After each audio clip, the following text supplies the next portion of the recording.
Good evening, everyone. I am calling our special board meeting on February 24th to order. Please call the roll. President Adair. Present. Ms. Beckerly. Present. Mr. Brown. Here. Mr. Cole. I am here. Dr. Pierce. Oh, there she is. Vice President Reyes. Here. And Ms. Vera. Here. You have a quorum. Thank you. On tonight's agenda, we are going to have a presentation and discussion on the Phi Delta Kappa International Curriculum Management Audit and policy recommendations from our team. And that is that is on our agenda this evening. Is there a motion to approve the agenda? So moved. Second? Second. Any additions to the agenda? Hearing none, and without objection, the agenda is now adopted. We're going to go ahead and turn it over to Dr. Dixon and team to lead us through the presentation and discussion on the PDK audit. Yes, good evening, everyone. Thank you for allowing us to talk tonight about our policy recommendations and to revisit the PDK audit. I will turn it over to our Chief Academic Officer, Kira Slodenbach, and we also have a guest, Dr. Terry Breeden, that is with us tonight. Welcome I'm back. not sure if she's going to turn her camera on. Hi, Dr. Breeden. Hello. And Dr. Breeden has been working alongside of us to make sure that we were keeping getting these policy recommendations done as stated in the PDK audit. I turn it over to Kira. Thank you, Dr. Dixon. Good evening, President Adair, members of the board. Thank you for being with us tonight as we work through this work session and some of the initial responses as it relates to the board and the policies that were targeted in the PDK audit. So first I want to say yes, thank you to Dr. Dixon and Dr. Breeden, and also James and his new team member Kyle, who have helped support us as we work through these policies, and then our academic services team of executive directors and directors who have worked really hard to help us modify and review the policies. So the first thing we'll do tonight is we are going to review just a brief overview of the PDK audit and the findings. This link in the blue box there is your link to the full online version of the audit. We are going to review finding 1 and our response, and then really we're going to work together to prepare for your first reading. So this is meant to be a work session. It's meant to be a conversation. I don't have all the answers, but don't tell my kids that.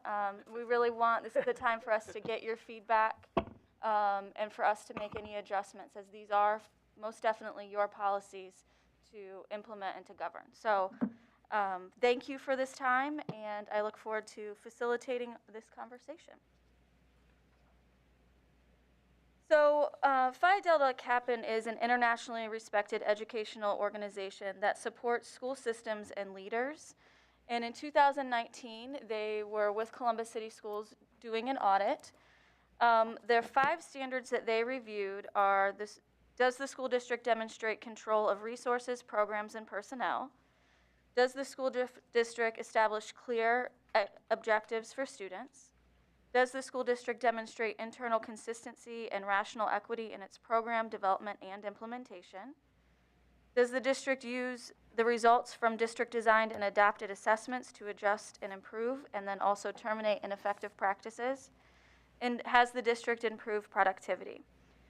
So you can see here on this slide that this wasn't they didn't review a single document or talk to a single person. They really did their due diligence, speaking with 885 teachers, 185 families, 106 facilitators. They visited 836 classrooms and 61 campuses. They reviewed our policies as they relate to curriculum, and that includes anything from implementation, adoption of resources, and professional development, and then classroom documents as well, samples of student work and what they saw in the classrooms. So it was quite extensive. So here on May 6th, 2020, you all, in a retreat, were provided the findings and recommendations from the curriculum management audit. It's a 433-page report that contains 7 recommendations ordered by their criticality for system-wide improvement. The audit was divided into between two tasks, if you will, administrative tasks and then governance responsibilities. So tonight we're really here to talk about the governance responsibilities and the policies to really respond and help build a stronger curriculum management plan. There are just examples here of administrative responsibilities versus governance responsibilities. Developing curriculum management plan and AGs is an administrative task. Guiding, revising, and adopted policy is a board and governance task. And those are the things we're really going to review tonight, is that governance piece. You did all receive an executive summary that included some sample administrative guides. They aren't in your book tonight. We'll go through your red book this evening that only has the policies. You have access to electronic drafted guides that were really just there to provide more context, but it wouldn't make sense that we would put those forth in any public manner without hearing the feedback from you as they relate to the policies. So that's why they're not in the book tonight.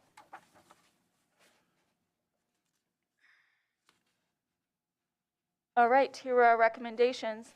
1, policies and guidelines. 2, curriculum monitoring.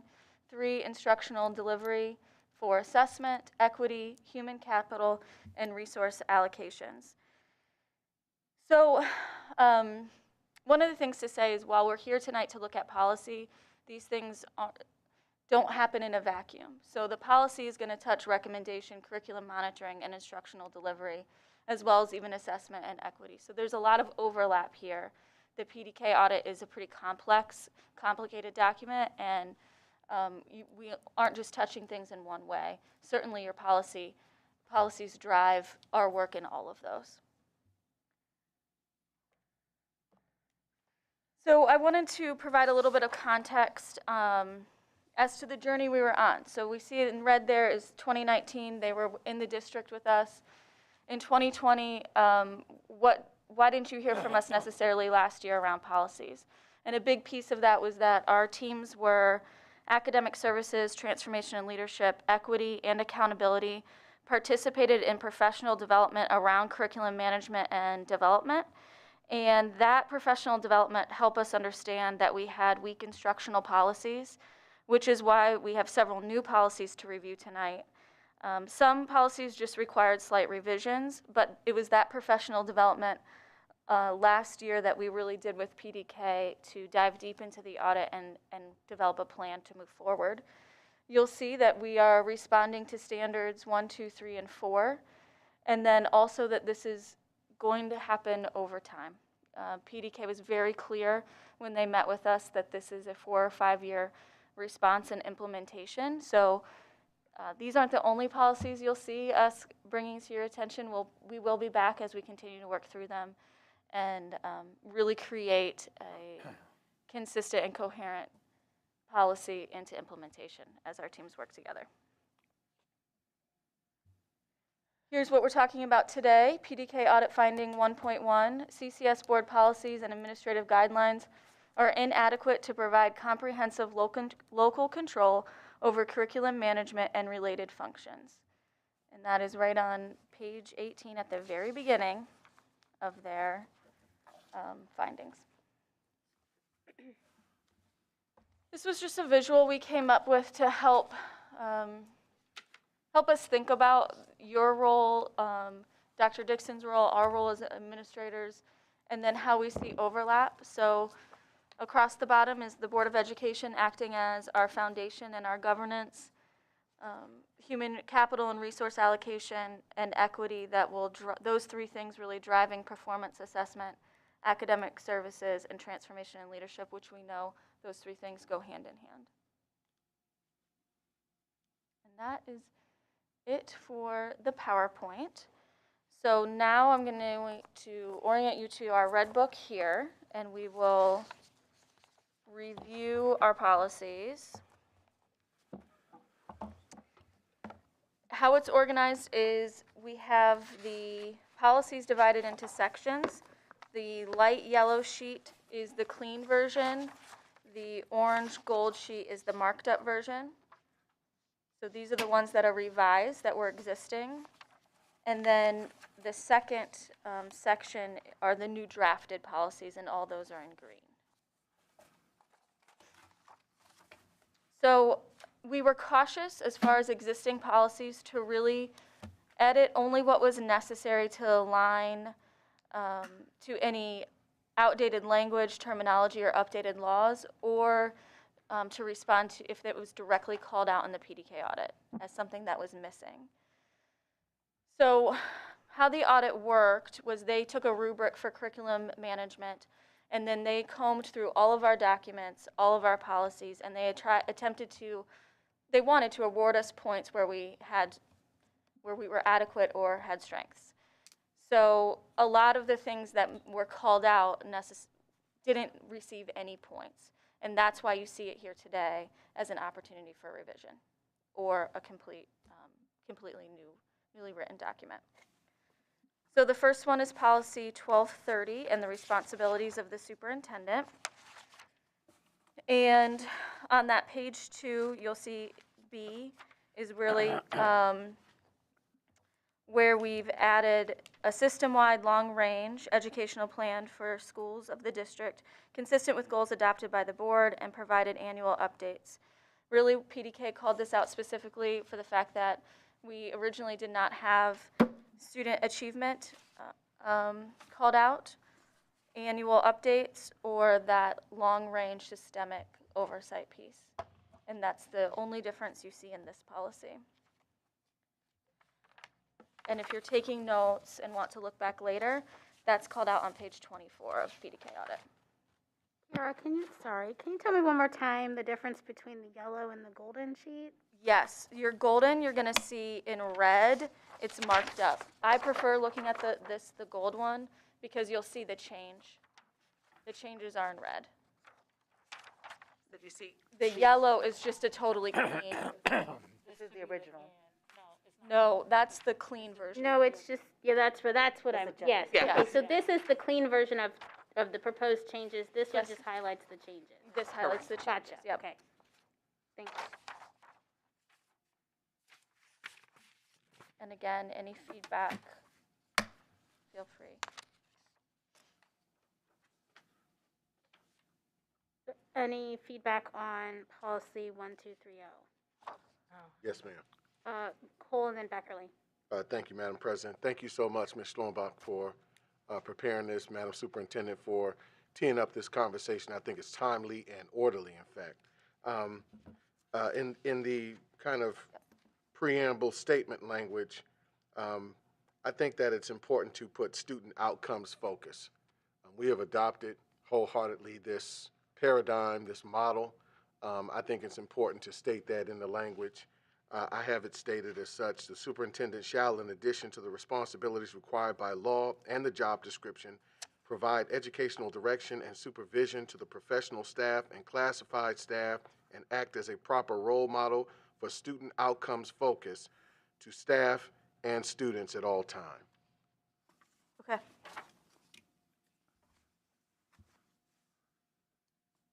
The idea being, colleagues, that student outcomes do not change until adult behaviors change. And after this training this past weekend, which I thought was incredibly profound for me, it really was. I think it's super important that we have this kind of language adopted. Board Member Beckerly. You're here, Board Member Cole.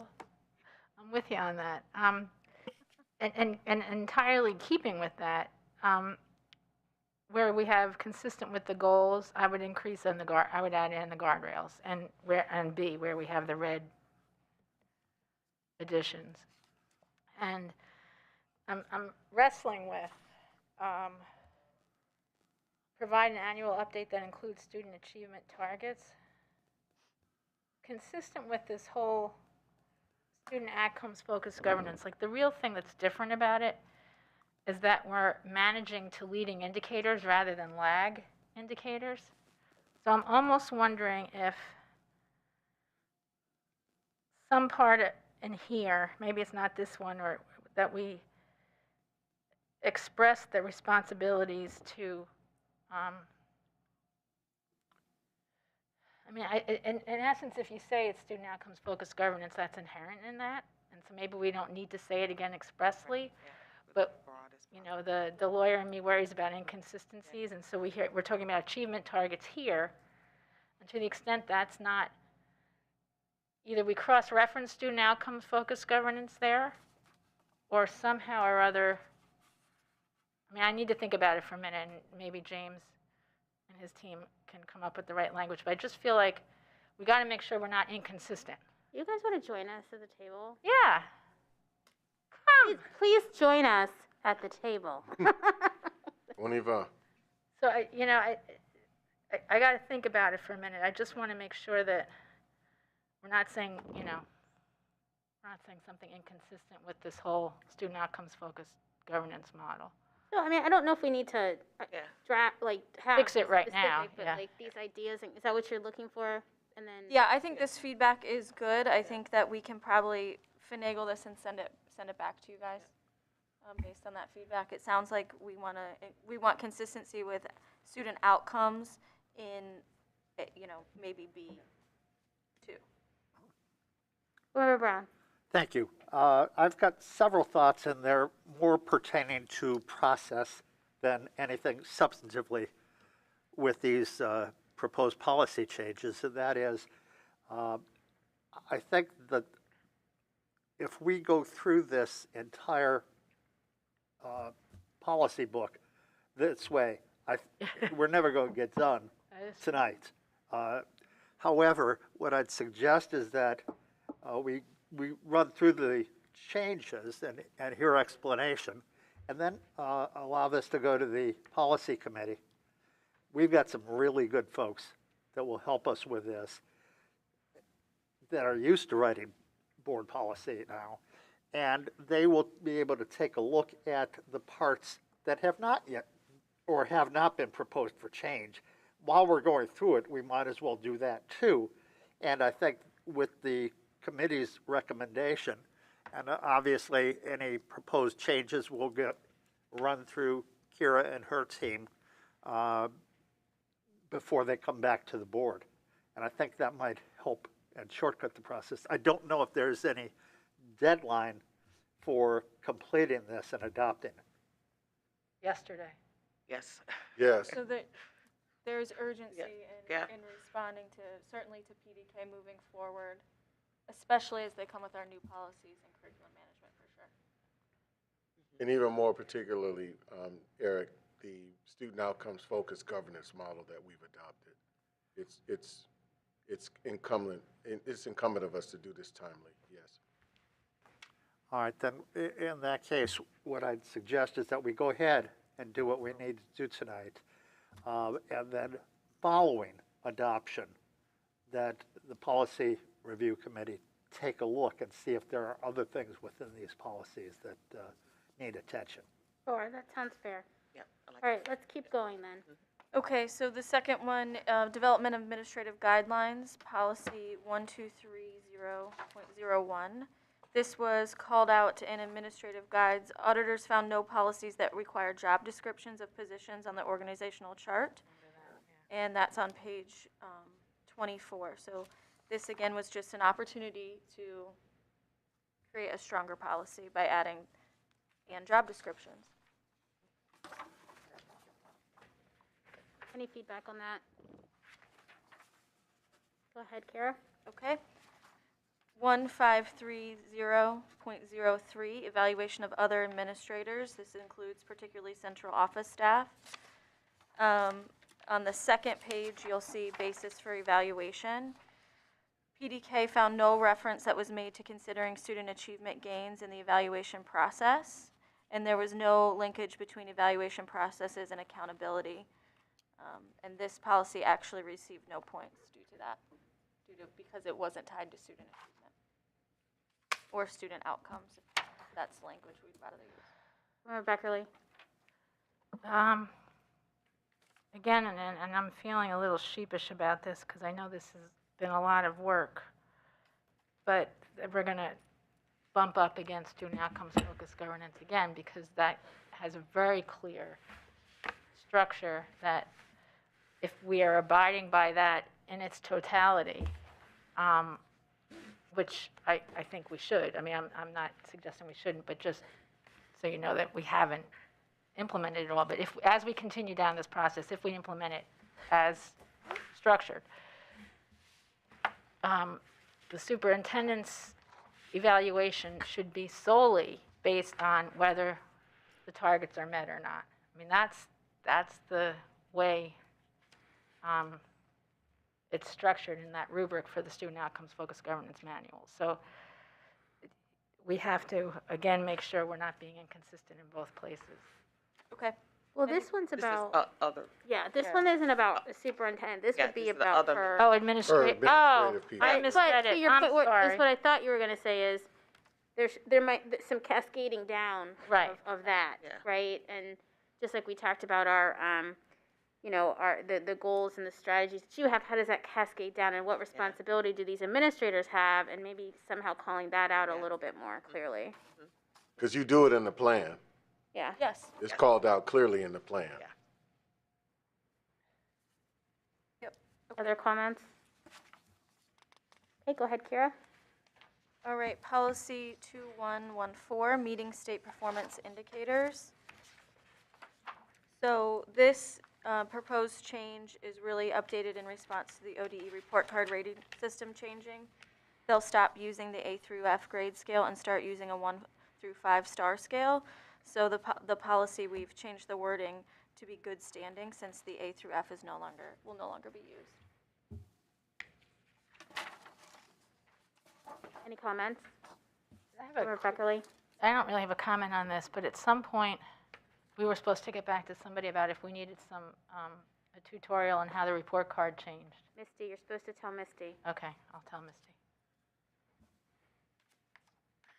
I thought she was gonna say- Go ahead, Kira.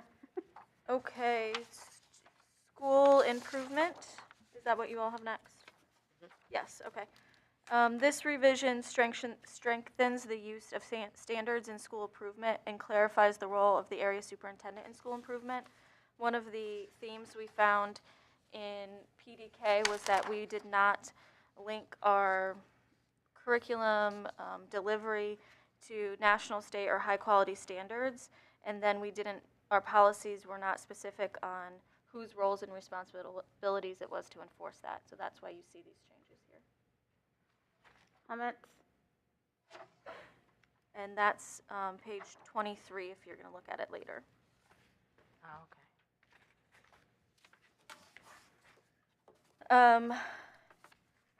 Policy. This one just might be an overlay for all of these, and it's about how are we incorporating the new governance model, right? And Yep. the new strategic plan.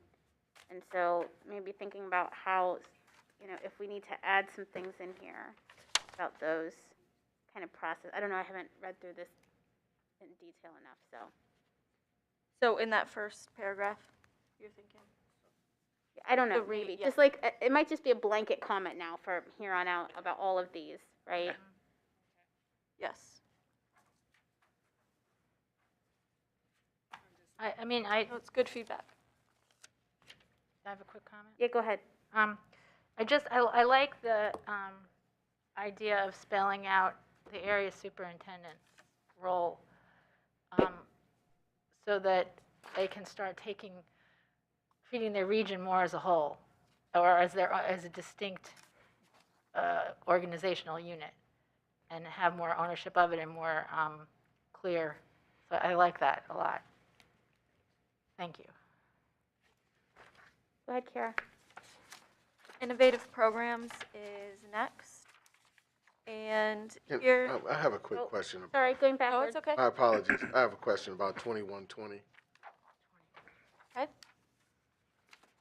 It says the board supports the concept of school improvement as established by the State Board of Education and will seek to create and/or maintain effective schools as defined by state guidelines. And I remember reading OIP and all of that in your plan. I'm just wondering if this state should, if this first sentence should also include board governance. I wrote down governance. Okay, where'd you put that? I'm sorry. You know, I didn't, no, I wrote it down in my. Oh, okay. edit. Yes. Yeah.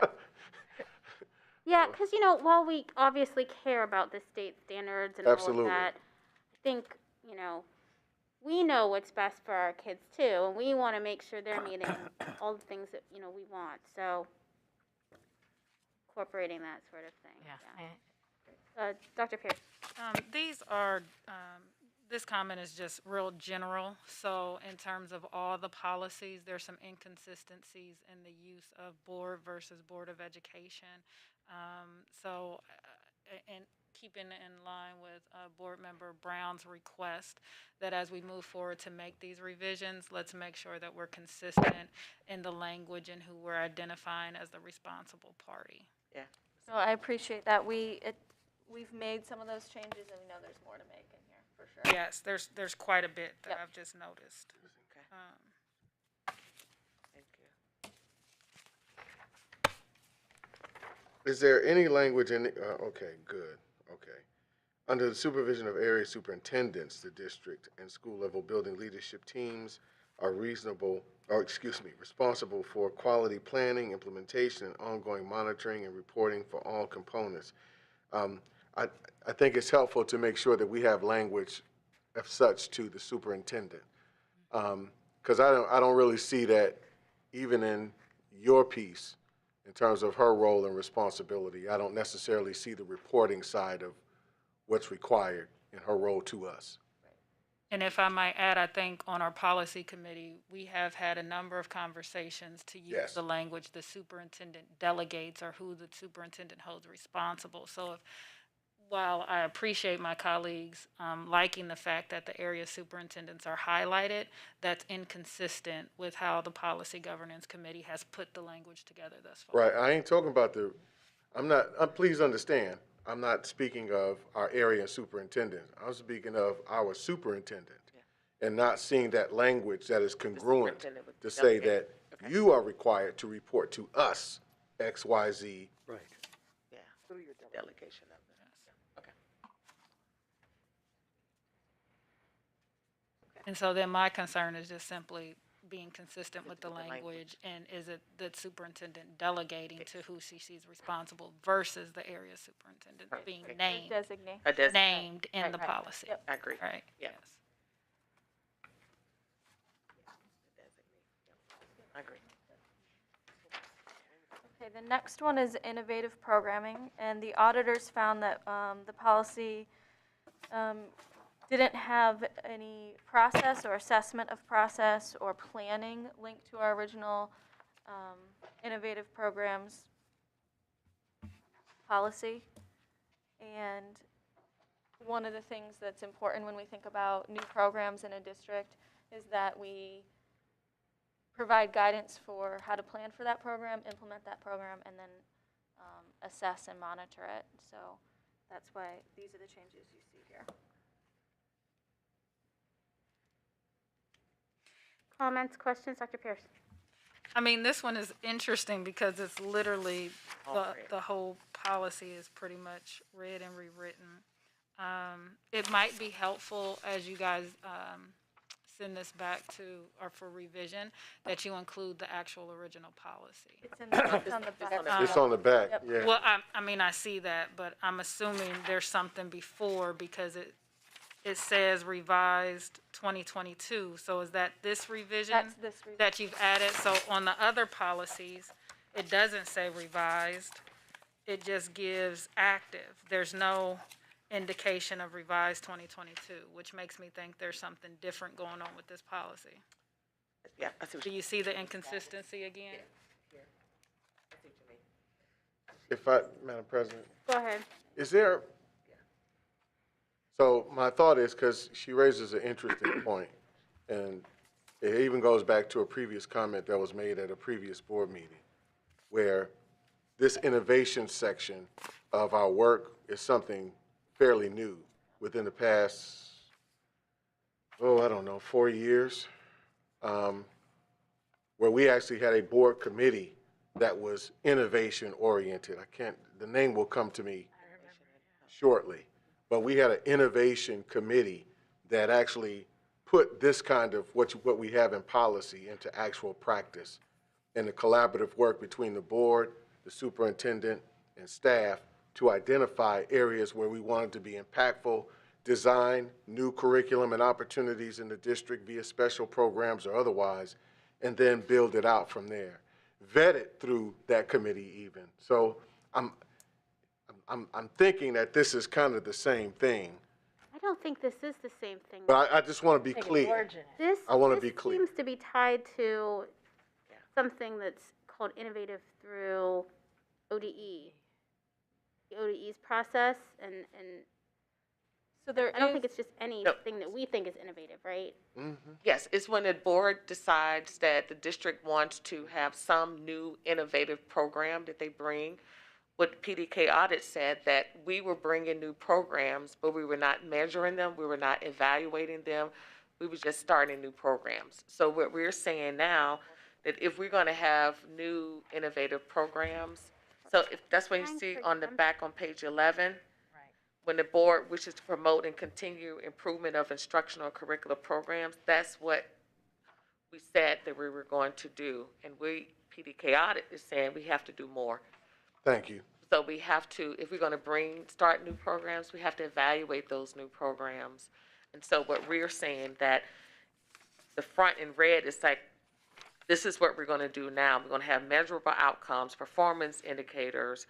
How do we know that those programs are working? And so that's what we're proposing. That makes total sense, what you said. But explain to me what the new parts are about then applying for exemption from ODE and then adding in, like, number 10, subject to correction action plans by ODE. What's all this stuff with ODE? That's any time that any program might, just following the statute for any time we have credit-bearing programs or following their guidelines for Because those. that wasn't in it before, so that's all new. Yes, correct. Okay, so there's state compliance language. So Okay. we're just adding that in for state compliance. Yeah, yes. Beckerly, Pierce, Reyes. All right, so,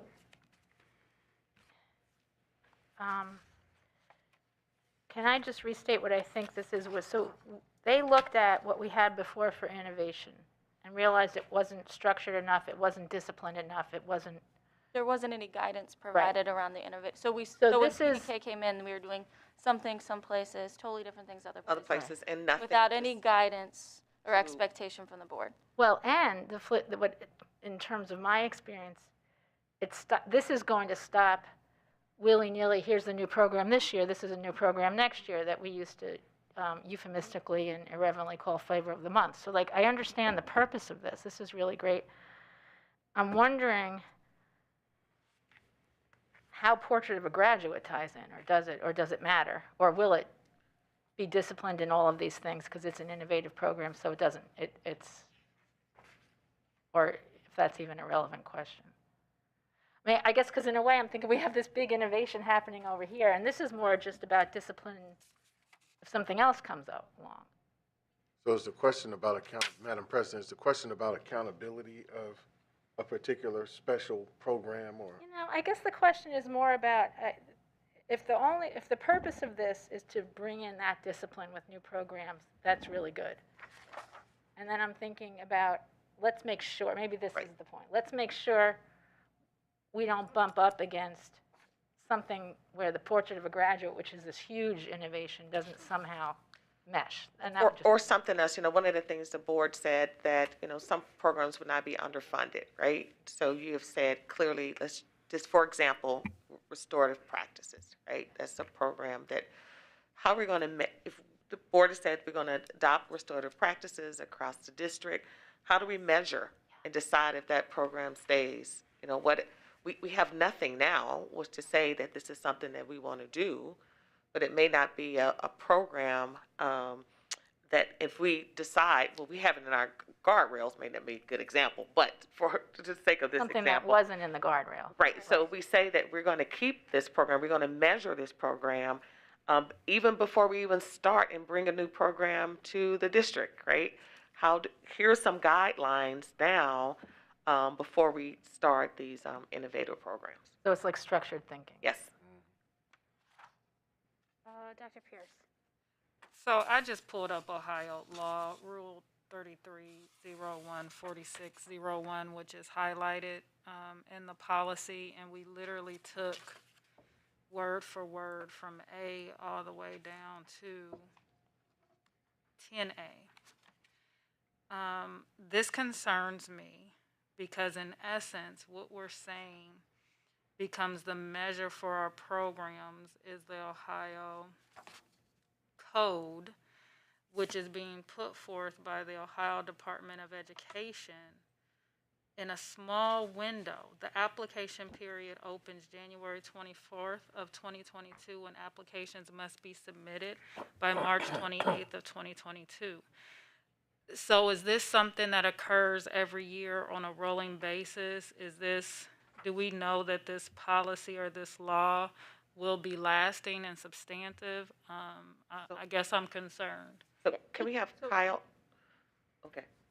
Yeah, I mean, yes, but that's what I'm trying to, so it ties in, I think what you guys are talking about is like general just programs, and then it's tying in some ODE specific requirements that I'm not 100% understanding. And then it also looks like it's an expansion because the last one went around, it just talked about instruction and curricular programs, and this one, now you have put in the word education programs. I don't disagree with any of this, I'm just trying to understand the changes. Exactly. Kyle, can you speak to this one? This is the one I think. Yeah, so Okay. this used to be, and I come from OSBA originally as a policy consultant before I arrived here. And this used to be, these programs are now called innovative programs. They were often referred to in the past as experimental programs. The experimental program administrative code section was completely revised and updated. And I think this policy, as you mentioned, Dr. Pierce, follows along very closely with that because it's very prescribed in terms of what you need to do with regard to ODE if you want to do one of these programs. So I guess my question is, through our goals and guardrails, through our strategic plan, through the portrait of a graduate, our board and our board governance is supporting and empowering you to make policy as you see fit to carry through the strategic plan and the portrait of a graduate.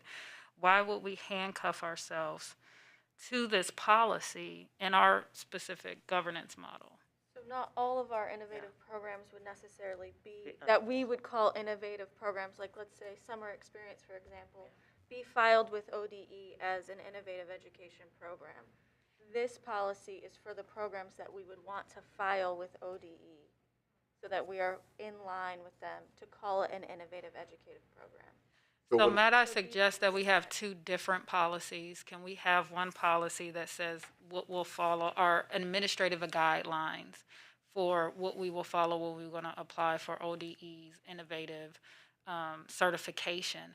But I guess in our board Why governance, do we even need a policy about Yeah, that's what I'm. that's Just what I like, would say. just go do what the revised code says. Well, no, I guess I want to empower our superintendent to be able to come up with innovative policies and just simply say we will measure those based upon our goals and guardrails within the framework of our strategic planning and the portrait of the graduate, because that's providing you with the framework that you're going to follow and the measurements for evaluating the success of those programs. I think the separate question then becomes, how does it align with ODE policy? So I think that we might capture the spirit of that in some of the newly written policies. Absolutely, in this language, right? Yeah. Yeah. It could be adopted in this policy right here. So, Dr. Dixon, just to follow up on what Michael Cole said earlier, Board Member Cole, is that committee was called Innovation and Reform. Thank you. So it actually did have a charter, and it had a rubric, and it had evaluations. For example, for my colleagues was, the person in charge wanted to bring the NASCAR innovative program from Nashville to our organization.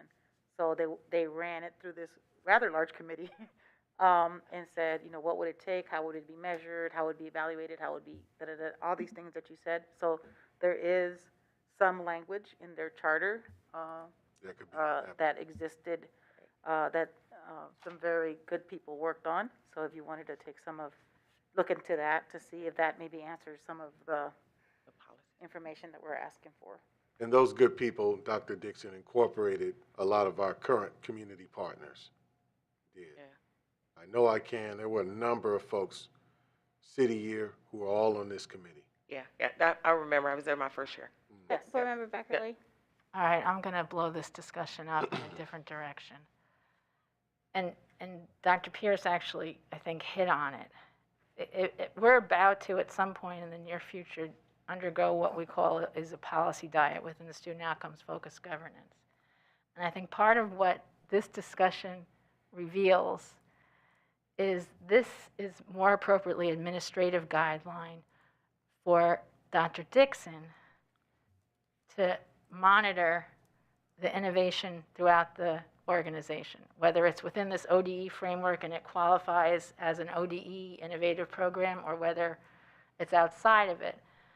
Because if we're really adhering to student outcomes focused governance, we have to not have a million board policies that dictate this and dictate that. And I hate saying this because I see there's been all this work that's done, and I don't want to be saying, well, student outcome focused governance says we don't need this. I mean, you know, like I'm trying to be respectful of that, but I think there's a bigger issue here, which is if we're really embracing this governance model, we have to say to you, you figure, like this, and if you wanted to show us this administrative guideline and ask us for our input, and we said thumbs up or thumbs down, or did you think about that?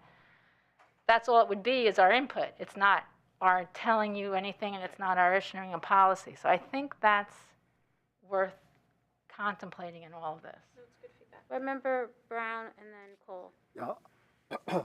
I agree fully with what Carol has just said, and it's the thought that I had for a good part of this is that these are matters that are best dealt with as administrative matters. They're the superintendent's responsibility.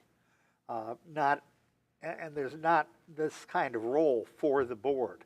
We're getting into matters that we ought not get into in this fashion. And we can have policies that you know, provide us the opportunity to oversee this and set some ground rules, but most of this is the superintendent's responsibility with her team and should be administrative guidelines. Cole. Thank you, Madam President. I disagree. I think that this is a much-needed framework that is state mandated, first and foremost. Because it is state mandated, and it is something that provides strict structure from an ODE standpoint around how we identify, measure, so on and so forth, these types of innovative programs in alignment to what they prescribe, in alignment to what they'll give credit to towards a diploma, towards a seal on a diploma. This is all relative to that. So I think it's structured policy that should be here. To my two other colleagues that I also agree with, Board Member Reyes and Dr. Pierce, is that all we got to do is just add that other structured language in there, short and sweet, that talks about how this also aligns above. We can always go above and beyond state law. We have to abide by state law. We can always perform above and beyond whatever their expectations, base or otherwise, have been set. So the thought is here, because we do have a SOFG-focused paradigm that requires the superintendent to constantly report as this is aligned to goals and guardrails. And I'm certainly sure that any of these programs you all develop will be aligned to not just Portrait of a Graduate, but SOFG as well. So given that, all we got to do is just add that little bit of language in there that talks about those alignments in that space and keep what's here. I disagree with that, actually, and I'm more in agreement with Brown and Beckerly. Yeah. I am not a big fan of restating revised code in policy ever, because why?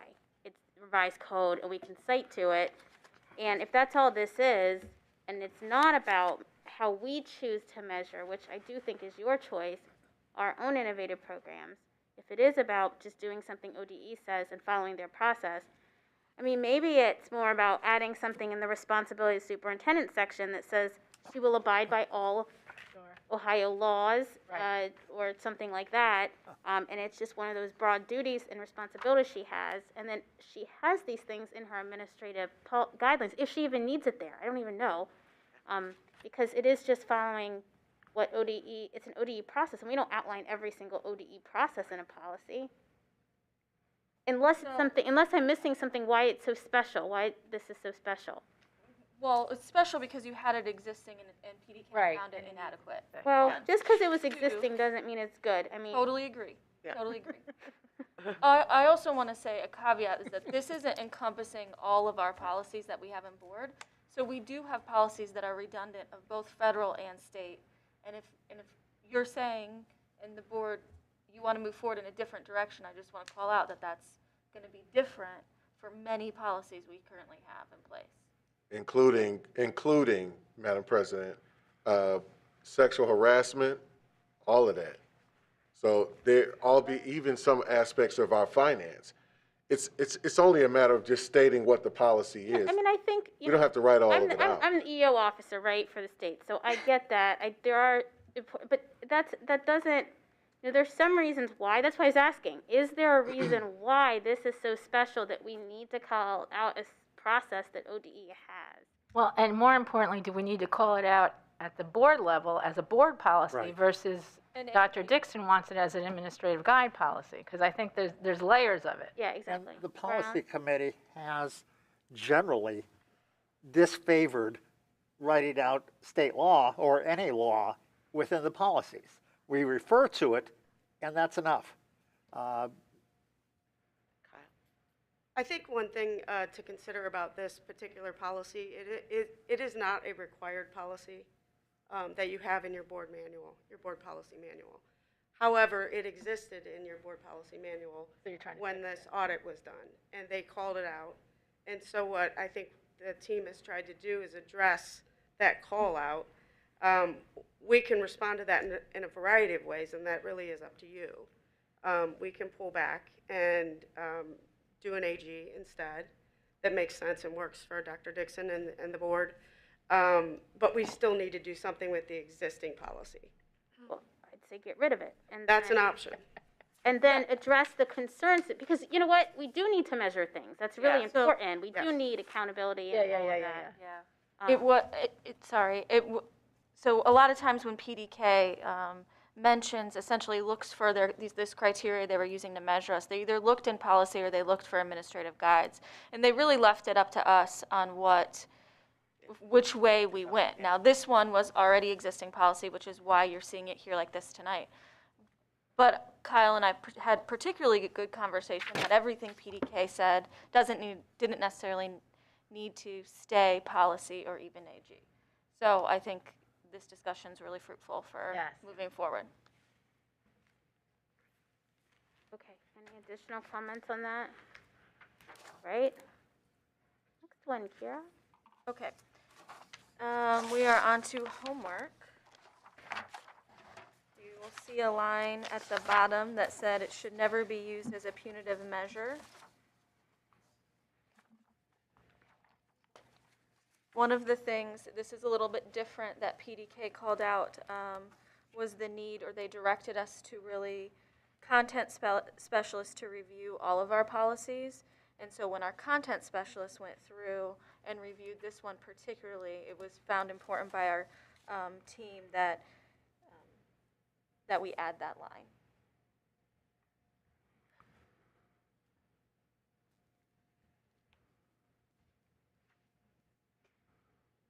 Okay, so our policy is what? The policy is everything up until, the existing policy is everything up until G, where it reads. No, I get that. Sorry, Kara. I'm just being, so our because it basically says that we define what homework is. We acknowledge that it's valid. Correct. It's good, I guess. And then the superintendent is supposed to develop these rules that meet the criteria. Is it really essential we have a homework policy? This one is actually required. Really? By the state? Yeah, by the statute. It's not prescriptive about what it has to say, but you are supposed to have a policy in place, And it has to be a board level policy. board level policy. It says we can give Why homework. not? Ta-da. And I'm perfectly okay with it. I mean, I'm okay with homework too. I mean, it just seems like a weird thing that we would govern. Zachary? It can say, could it say we defer to the superintendent? Or is that too cute by half? It refers to the superintendent. I mean, I'm to satisfy the state requirement. I mean, because this strikes me as something that It not could be very simple, I believe. okay, and it could be sort of a generic thing because this strikes me as very much in the category of that which the board should not weigh in on. My question for Kira would be, what did I don't have the audit in front of me. This What was did this get pulled for? This one got pulled only in the sense, as an example, that we should have our content specialists, our curriculum writers, and experts in their field review these policies as they relate to implementation. So it was only noted as a heads up, if you will.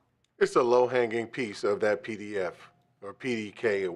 It's just a low-hanging citation. The reason it was pulled was because it aligns to implementation, and they looked at all policy as it relates to curriculum writing, development, implementation, which is our teaching, and things like that. So it fell into the bulk, and they said you might want to review. Let me ask you this. What happens if someone comes to us and says, we think that this policy is violated? Exactly. What do we do? It's incumbent of the superintendent, well, Well, that's what I'm We saying. send you guys to defend us. So if someone says, and I agree that it should never be punitive, but someone comes in and argues, my student is getting all this homework in a punitive way, and maybe the teacher, and they say, no, we think it's not punitive, but there's this disagreement. So they're going to come and allege this policy is violated because it says this right here in our board policy. And they hired a lawyer. What does that look like, legal team? And then we get to conduct the hearing. I mean, but you see what I'm saying? Like, should this be? Are we setting ourselves up? absolutely not. Yeah, that's a very good point. That's a very good point. And I think, as I think Kyle mentioned earlier, we can massage the language. You can emphasize what? Massage the language that's currently in the policy so that we do give that discretion, more discretion to the superintendent. And we can't qualify with an AG. If we wanted to do a simpler homework policy, like Kyle suggested we could specify some of this, because I do think it's important that we note in an AG that it isn't punitive, that parents have a right to respond. Absolutely. That, Well, okay. everything here is very important. Absolutely. But it's just kind of like the place. Like, is it a board? Should it be an AG? You know, because Quick question. depends. I'm sorry. I know I'm not missing something when I read, the superintendent shall develop rules for the assignment of homework according to these specified guidelines. So the delegation has already happened in this policy. But why do we need to outline that here? Right. Like, why do we need to specifically tell her what rules unless it's required? That she has to make something for each of these things. We can just say, we think homework is valid and it can be assigned in this district. Isn't that the policy? I think it would be disequitable. I think we would be out of our integrity on the equity question particularly on number D, letter D. The number, frequency, and degree of difficulty of homework That's not our assignments. job, though. Hold on. I'm not judging any of that as a board member. That's her job as a superintendent and the Right. academic team. So you're saying the policy really should be the first two sentences, and then the other part we just make an AG? If that's the wish of the board, I think that is within the law to do. I think if it ain't broke, don't fix it. I think it is broken How? because it's just not aligned with what I think these policies need to be. The content is fine, Michael. It's not about the desire or what we want or what Right. rights It's people where have it in should this. rest. It's where it should It's just about where does it sit? It sits in the space of policy and guideline, according to these guidelines. We mean board versus. I think we need to be very So careful, this is administrative. even more so going forward as G through board versus administrative. You know, oversight versus operations. Can I just say that AJ should be proud of us because we're doing our policy diet right now? There we go, look at that. And I think we have to, as a former teacher of kids of all different abilities and all different socioeconomic backgrounds, the less said, the better, so that the people on the ground have the discretion.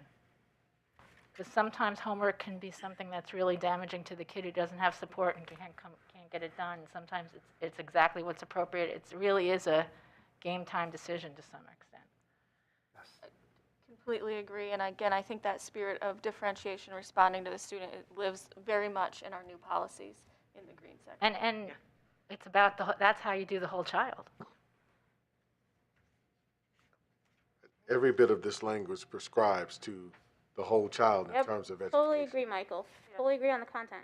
Yeah, Just I do. Where it is. Just resides with Where does it administration. live? That's all the question is. And I guess maybe my point is I agree with you that the language itself isn't a problem, but there's something almost inherent in the board having a homework policy with all of this in it that sort of suggests we're endorsing homework writ large. And I guess that's the part that I'm reacting to.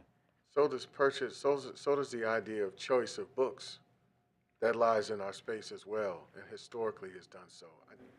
I hear what you all are saying, Well, why don't, we can have continued discussion. Yeah. We can look at another type of draft, and even this one can go back. This one wasn't, she said, part of the actual PK audit. This was an example of when experts in our staff look at it. So maybe this one can go to the policy committee for a little bit more discussion. Dr. Pierce, you I seem think, like you wanna say something. I think more than just this one needs to go to the policy committee, because again, there's inconsistent language and terminology that's being used. And then in response to Board Member Cole, I would say in terms of us, we don't actually select the books, we allocate the money to purchase the books. We leave the selection of the books up to the superintendent and her team. Professionals. And so I think this is an excellent point to say, our allocation of value system goes from A to C, and her selection of how that is done goes from D to G. I see. Okay, any other No. thoughts? And if I Stop- could just say briefly, my intent in suggesting that some of this come to policy committee is not to say your job wasn't good, because this is really great and difficult, and your focus is on the substance and content. We're looking more at format and consistency and a number of other things, and through the process, we've got some smart people that may raise some questions that the committee typically would go back and talk directly to administration before the policies presented to the board for adoption. Okay, next one. Okay. The next one is educational options. And this one we have added will meet the personalized and individualized needs of each student.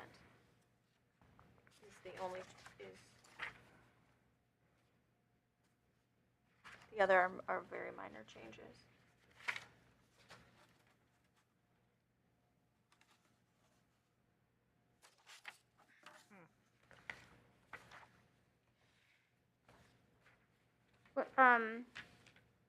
When it says the first sentence, achieve the goals, does that actually mean, standards for graduation? Is that what we're talking about here? Or I don't know what goals, I don't know what that word means in this context.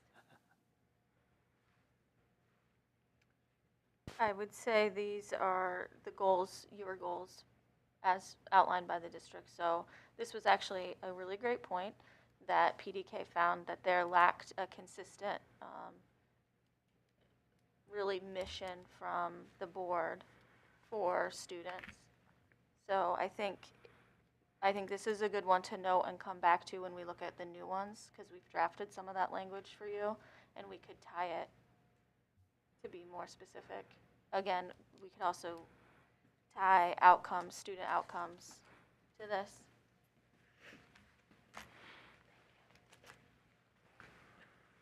Kira, could you say that again? The PDK audit made the point that what was lacking? I can find it specifically. Just didn't hear exactly. But that there wasn't a clear and consistent goal through policy from the board.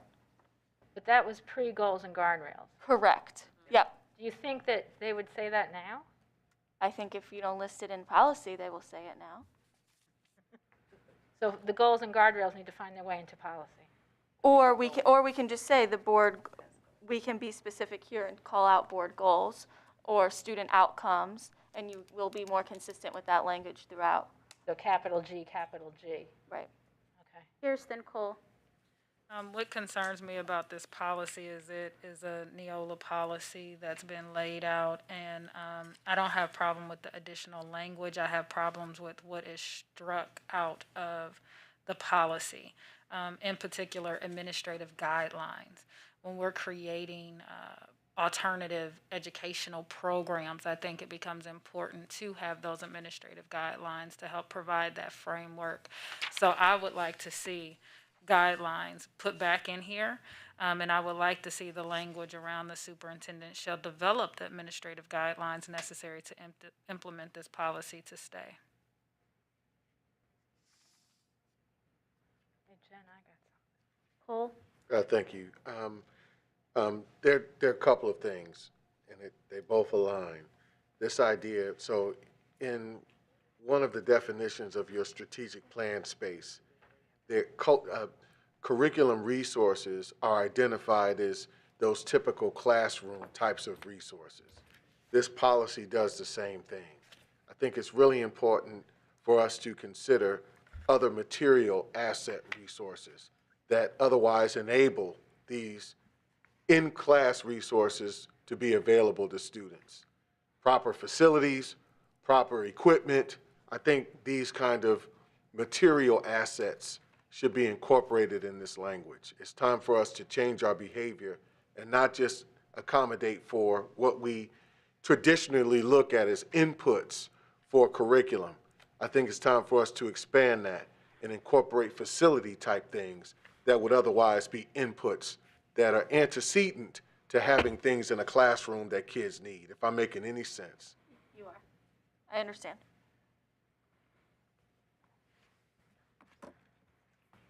I just feel like this one could just be written out. I hate Neola policy. And Dr. Pearson was not an existing guideline, so that's why I was wanting to make sure it was one didn't even exist, administrative guidelines. So I would still like to see. Oh, no, yes. I agree. So, I was wondering why did we strike that out, and where was the original guidelines? And just confirmed that we didn't have it. Oh, there weren't. At least So I think none that were online. None that were online, That were online. that we looked at, the two, in 20, from 2015. But to your point, we added, and we developed the administrative guidelines. And so I guess like even with this one, not just with the credit flexibility, but with our digital academy, because it says here online courses, our tutoring programs, I just feel like you can incorporate those guidelines for how those programs are ran, so then parents know, hey, there's a policy around how digital academy occurs and how you can expect your teachers to respond, and just those types of things. Thank you.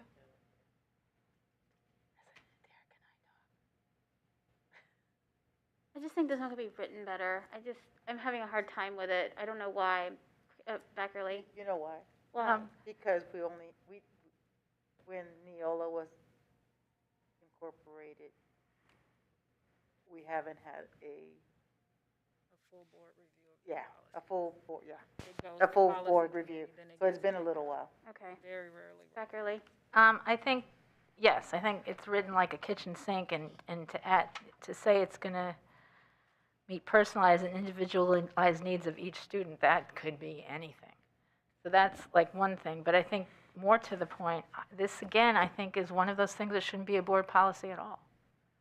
I think that, you know, So I asked the question at first because we obviously govern with Ohio law, but we also set the standard for graduation and credits and all of that.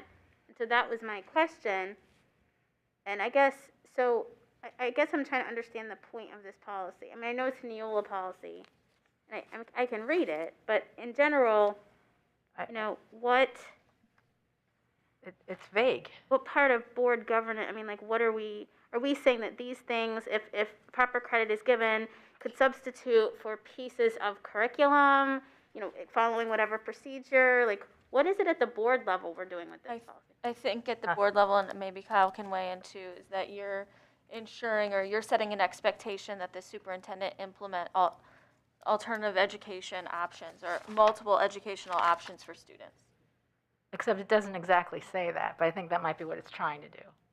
Oh, So I guess even where it says the district's credit flexibility plan, from my personal usage, when there is credit flexibility, we follow ODE's credit flexibility plan. Am I correct? So we should at least, do we reference that or interpret that under AC? I mean, let me ask this. 3301? If you were rewriting this policy from scratch, you never saw this before, is this how you would write it? You can say heck no. Like, I mean, I would, if I were writing this in my office, this isn't how I would write it, but then I would also call Kyle and say, how should this policy look? Yeah, the Neola policies are written very, very technically. There's a lot of legal references. There's a lot of prescribed legal steps within their policies, and I'm used to writing policies that are a little more reader-friendly, I guess I would say. So I'm getting accustomed to Neola's style, here in the last month. well, I mean, I don't agree with Neil. Yeah, I think you should get accustomed to being I customer friendly. Stay with what you do. So I don't know. I don't think it's a bad policy. I think because we have so many options for educational, like, yeah, the way COS does their internship program may be very different from the way an East or Whetstone does theirs, or Eastmore Academy, right? The way that Fort Hays does their project portfolios might be different from music to dance. So I think listing all of these out, it does make it kind of more broad, but I think it fits our district. Again, I think what we need to do to strengthen it is to provide those administrative guidelines. Yeah. Well, or I think the way to ask Jen's question a little differently, why does the board need to weigh in on this? What's the I mean, other than law?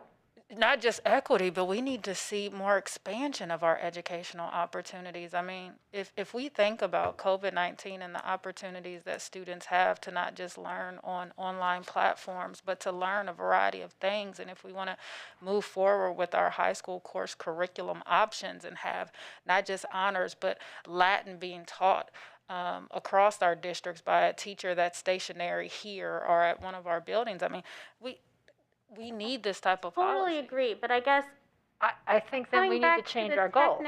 So If we have if we want That's that a portrait of the graduate. Okay, but then she's got to deliver on the portrait of the graduate, not on this policy. Right. So would it And that's make what sense that's what the governance model is. to combine innovative and alternative programming in an AG? Kind of what it's sounding like? I guess I'm just stuck. I agree with everything Dr. Pierce just said, right? I totally Yes, agree. totally, absolutely. But I don't think it's a board. But what is it that you need the board to govern on that policy, on those things that she just said, is the question.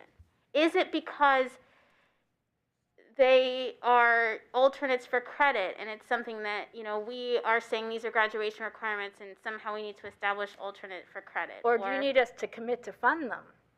I don't know if that's a policy, but I think No, we but I need mean, to if it's a commit board to policy, we have providing, to fund it. I think, Providing again, alternate means This to is entirely curricular. This is entirely the superintendent's purview. I think it's important that we have a policy that says that we appreciate alternatives. We want to explore them. We want children to meet, because that aligns with our current goals and guardrails. Right. Um, And then period. And Period. then, and then, Period. Yeah. And then an age. and then AG. And then two, just want to bring us with this reference that, we took based on what PDK stated that we needed to change. And these were just things that were existing, and we did not apply them through the board and, the goals and guardrails lens per se. Sure. Yeah, that's okay. And so, yes, so I just wanted to make, and then some of these, you're right, I mean, they're as old as, 2010, then there was then they went back in 2015, and then we've not had an opportunity to go through to even. I mean, there's always a why behind a policy. I mean, that's where, why do we have it? What's the purpose? What is our governance purpose? So I think sometimes, some districts I've known, previous districts, they go back and do this, a cleanup, a policy cleanup, and they just kind of go through and say, hey, here's some of the policies we want to just get rid of. Here are the new policies that we want, rather than some of the things that we're doing is kind of updating some policies. And but I think this is, once we get through this, we may need to revisit, just some overall policies, governance changes. And We've only had these since 2015, even though this is Neola 2010. right. So, Just to be fair to everybody, as everyone's getting, No. Yeah. No, like, It's not a attack on anybody Yes. for any No, of no, this no. at all. I mean, but this is part of our job as the governing, right? And so we got Neola because we switched governance models, and so this was the base. We've never done anything extra or additional to it. We know that. Policy review, because of COVID, that was the plan, wasn't it? To start to go through these, but we got backed up. Yeah. And so that's okay. Yeah. We are where we are. We're on track. But then we kind of accelerated just with these policies Sure. with the PDK audit. Correct. So, So on page 20 and 21 of the audit, if you want to write it down, it will list all of the policies and when they were adopted. So as you go through, since there's confusion on the sheets that Dr. Pearson did. May I make a recommendation? Go ahead. In this particular policy, I like the first 3 paragraphs and the last one on the last sentence on the back of the page. And then the rest, I like as AG. So, the Board of Education recognizes the need. Educational options are learning experiences, that definition aspect, and the superintendent shall prepare a plan of educational options for use in meeting a variety of student needs. And then, last statement, the district shall communicate information and procedures as related to whatever, as related to superintendent's plan or what have you. But I think this remaining language is administrative guideline. I think that's fair. But striking it, and I don't want to use the word cavalier, because I realize that you guys are thinking from a particular mindset of what is our measurable responsibility in terms of governing this policy. So I understand it. But at the same time, We're not getting rid or striking it. It's about putting it in the right place. And understood. And putting it in the admin just means we hold the superintendent accountable for it. No, you just heard me provide, I think, what is a very viable solution, one, that doesn't strike, but I'm just guarding myself in saying that I don't want to be or come off as cavalier in how we do this either. That's all I'm saying. All right, noted. no, this is good discussion. It is. I mean, if we've Oh, not it's done really this, good discussion. right? So it's good discussion. We've not done it, so it's 322, because I just live in PDK. No, I'm just kidding. But on page 322, it's where you'll find that PDK actually calls out the need for this, which is that the board review policy. All right, ready for textbooks? All right. Here we go. This may need to be rewritten with CRA. Is there anything you want to say about this one, Kira, before we? This one, adoption of textbooks. When reviewing the policy, PDK was looking for alignment to curriculum and assessment. and only found that 2 of the 10 factors they were looking for were identified in the policy, and it was not a direct alignment to the district's curriculum. And so administration is also recommending that we add language around parents' rights to review textbook and instructional materials. And this, for verification, lives in federal law. This Again, as I stated earlier, all of these things we're responsible for. So, and that ain't just purchasing the books. It's right here on the paper and the language. Where did the parents' language come from? Parents shall I have. believe it's actually state law. State law. But they Right do have now? the right, yeah, they do have the right to inspect. So again, if I could clarify, to Board Member Cole, when. I ain't trying to poke Mama Bear.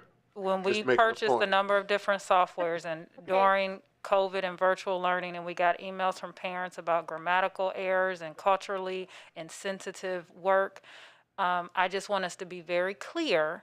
We simply allocated the dollars for that. We did not go through and read those books. So if we're going to sit here and say we're responsible for it, let's start divvying up these textbooks and reading them.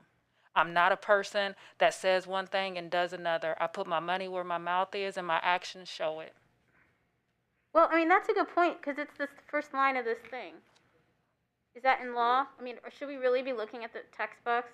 No, what usually happens is your team is looking. We delegate that You're delegating responsibility that to you. responsibility, and then we're bringing this But then, back. but because of COVID and just rush to get it done, we didn't have the process in place. We did. They selected the book. Well, but Yeah, I mean, they didn't have time to review every page of every piece of online curriculum. Because who didn't have the opportunity? Because as we adapted, and one of the very first things we did in response to PDK, which was that we didn't have a guaranteed and viable curriculum. So as we move forward with resource adoption, we developed a team with our labor partners to vet very seriously all of the resources. They're talking about the dust up with some of the stuff when we went to remote. Yes. There was inappropriate stuff in some of the. Oh, with it, yes. Yes. Okay. That's different. Yes, So different. Board That was- President yes. Adair was just saying that you all didn't have the time Right. to thoroughly review it. Yeah, until those came up. Yes. there Larry, Right, in our but face, we do yes. have processes in place, like you just mentioned. For a full adoption, Yeah. right? But what's the law say about how does the board choose the text? I kind of feel like it does. I would have to look it up. I don't know it off the top. Or do we delegate to the superintendent? Usually the whole superintendent, and we bring the recommendation. Now, Okay. Yeah, it we is, felt that's the way like you know, the delegated. superintendent has to make sure that the team has done his or her Sure. job, because we've seen some Discrepancy. examples of some that didn't. Yeah, Probably another one that we don't need to have it as a board policy at all. I'm not sure it's any different This than doesn't True. say that we, Revised code. this that doesn't are say we brought to us delegate for that. approval. It should, though. Is there a revised code reference? Yes, there is. So there. All of them, Several. all of them do. Well, let's pull it up and see. So toward the bottom, Jennifer says the board shall consider for approval only the textbooks which have been selected and recommended for their consideration by the superintendent. And I feel like we need the word delegation, though, somewhere in this, Okay. if that's what we're doing, but the legal team can help us on Yeah. That, okay.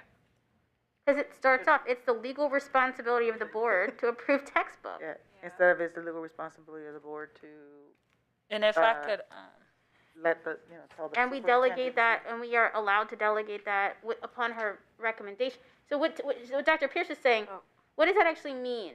Like, we approve them because we listen to her, and, you know, she says, these are great books, and this is going to meet our mission, and all the things that we need to teach, and they're fabulous.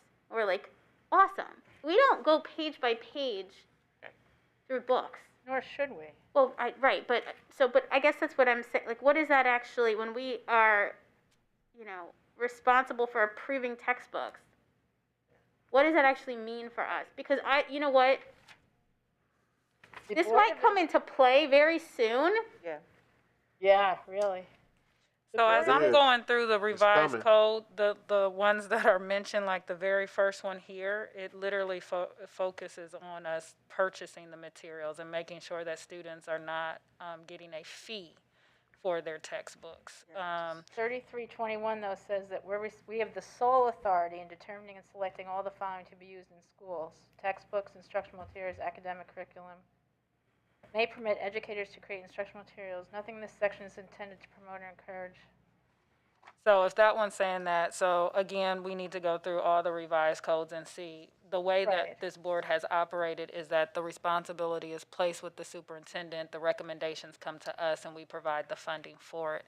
And I'm fine with that as long as we have a solid and sound academic plan. Yes. I would also like to add that this is one of the reasons, how can I say this?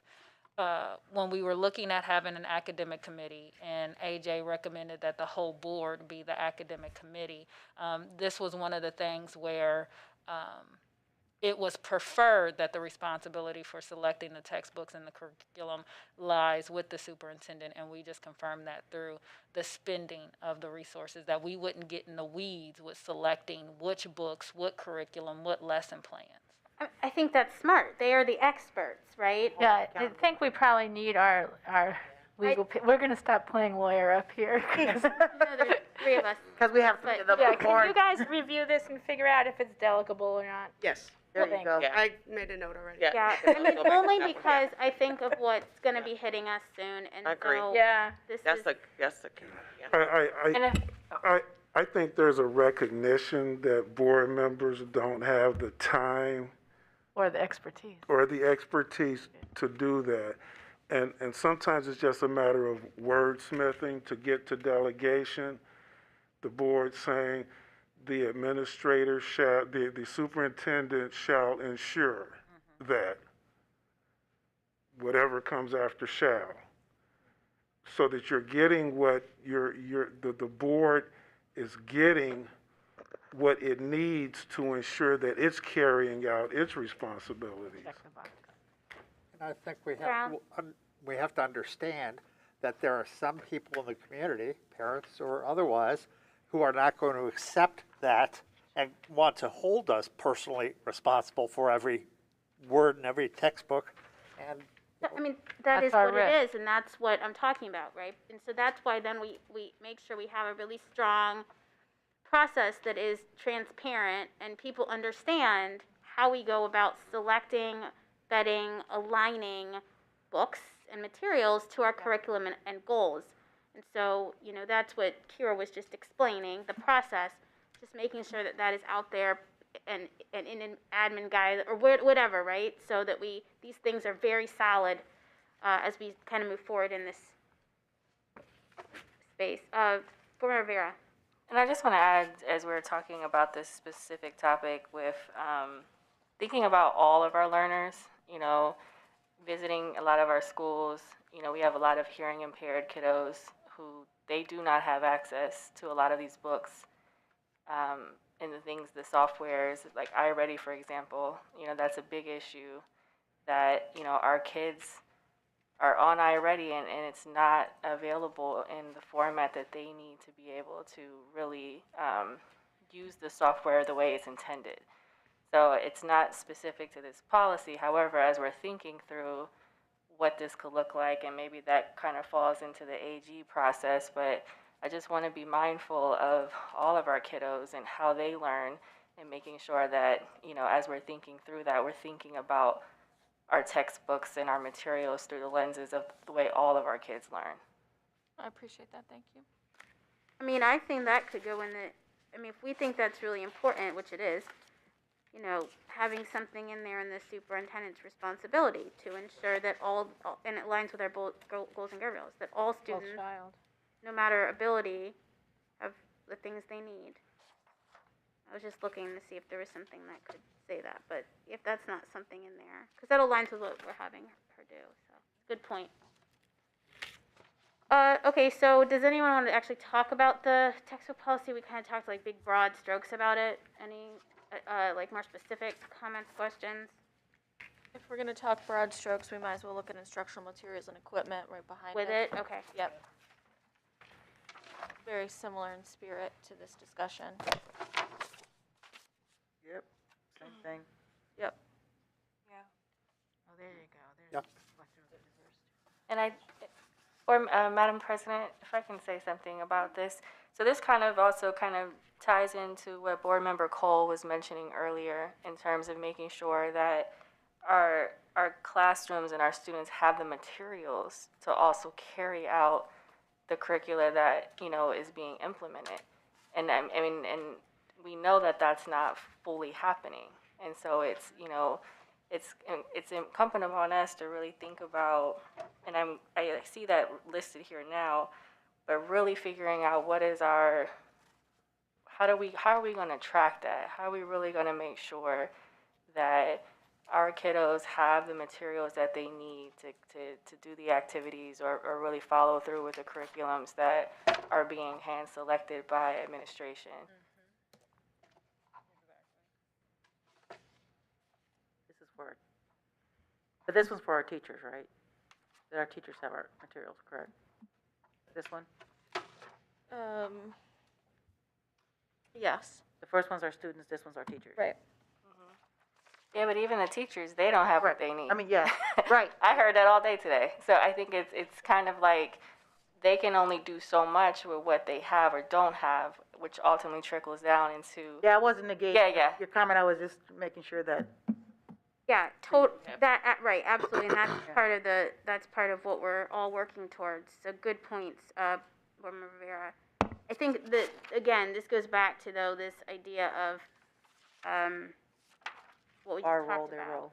role. The books, I mean, what is our actual responsibility, the delegation? You know, parents have the opportunity, which they should, to be able to review. What does that process look like? All that we just talked about. I think it applies to this as well. Can I just add one thing? Beckerly? And you know, getting back to when we're officially doing our policy diet, the framework of the discussion is, what is the board not able to delegate?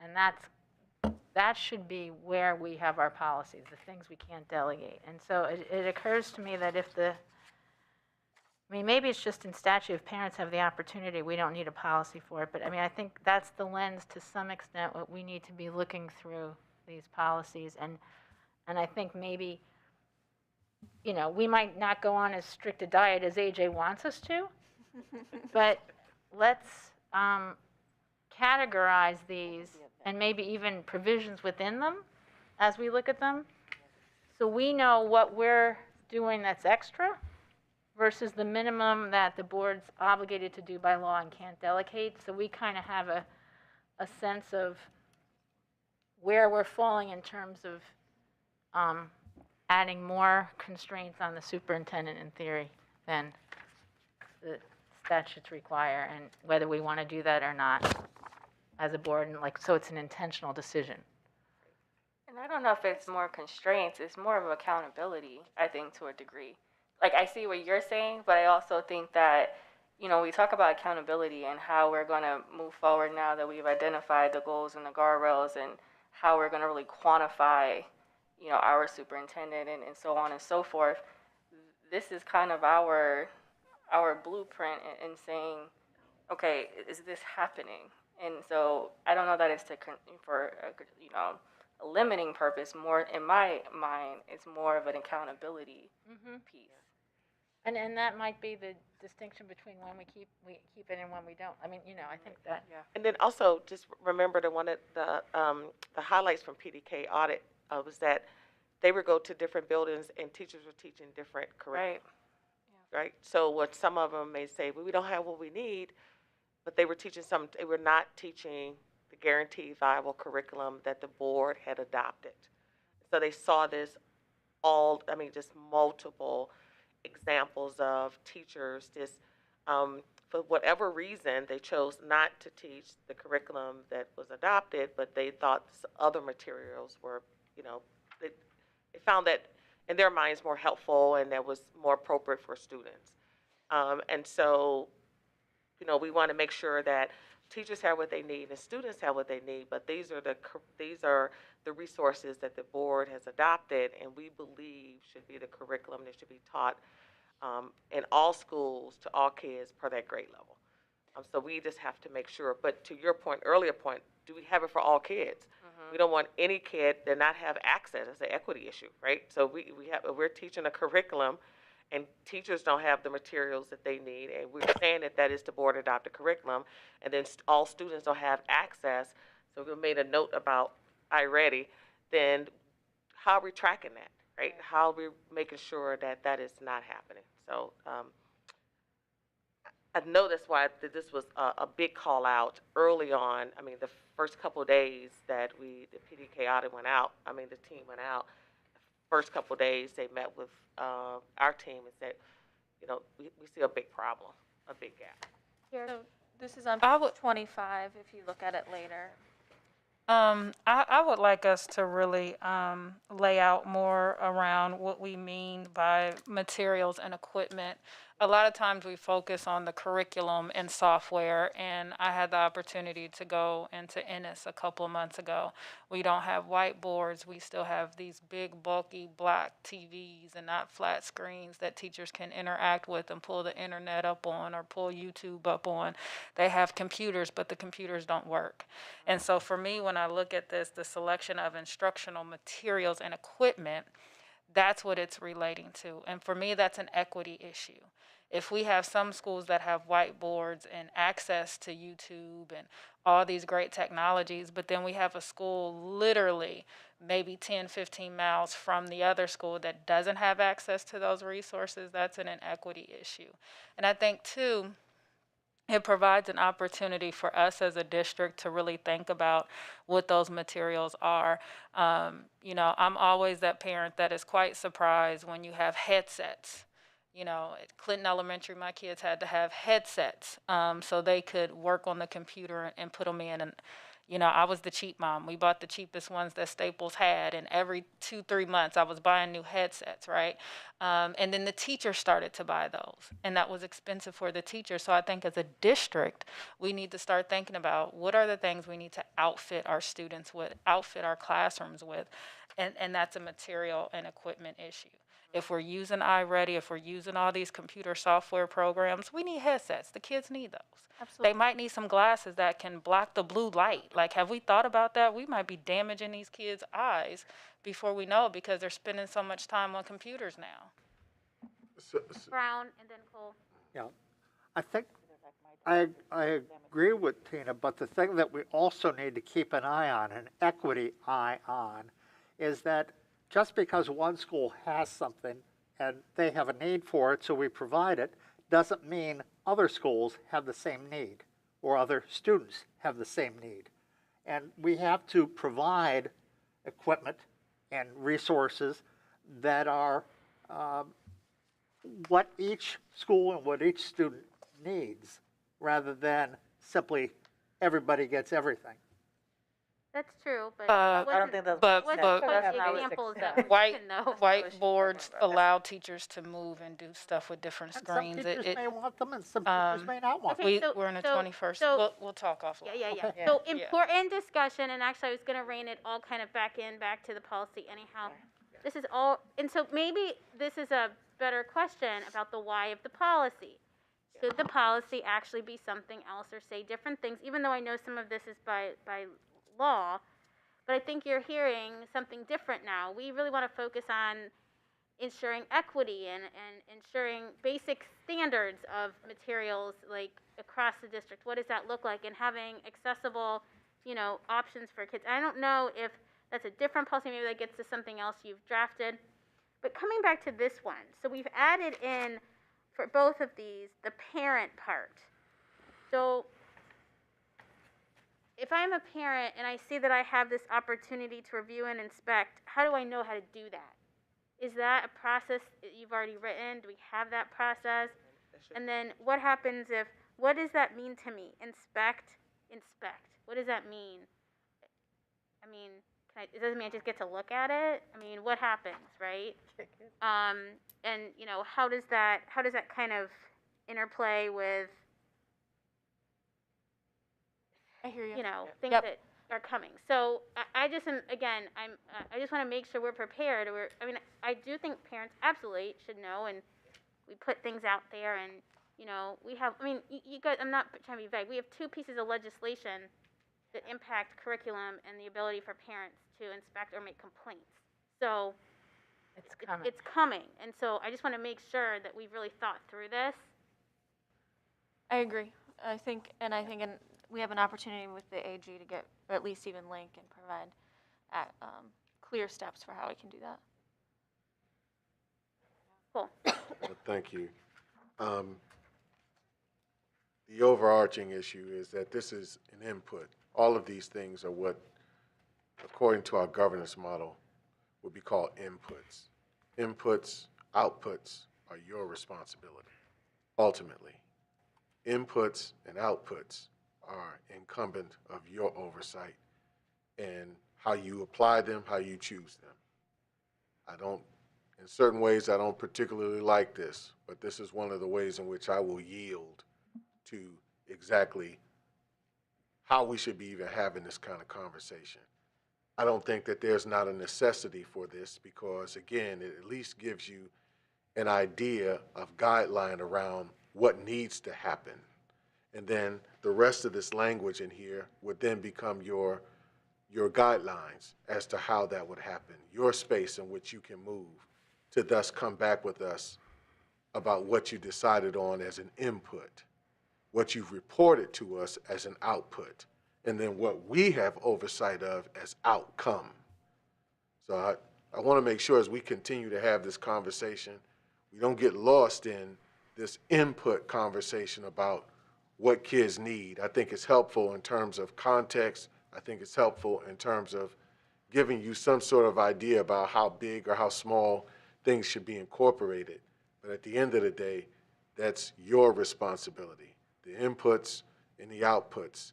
The outcomes are what we monitor, what you report, what we evaluate on, and where we thus recommend tweaks, pivots, etc., if I'm making any sense. Kira?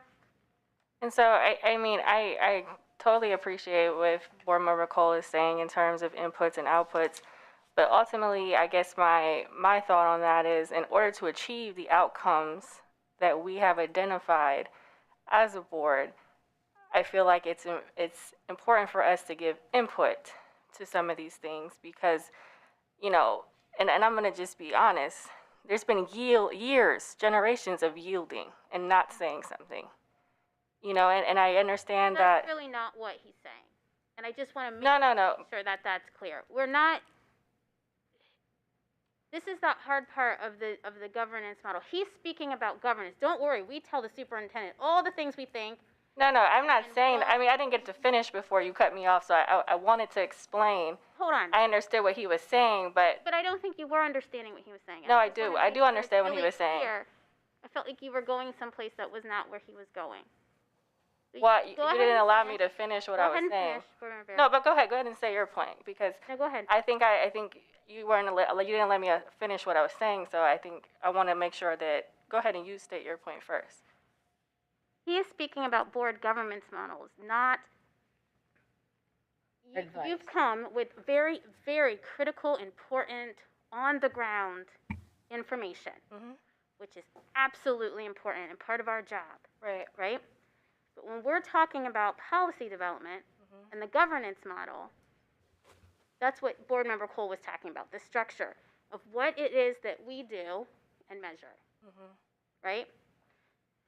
What is the responsibility of the administration versus what is our responsibility, right? And so when we're trying to put that into policy, that's what we're talking about today, right? Right. All the things that you said are so important, so critical, so important to equity. So where we all need to go, laying it out there, being open and transparent about the deficiencies and where we need to go, right?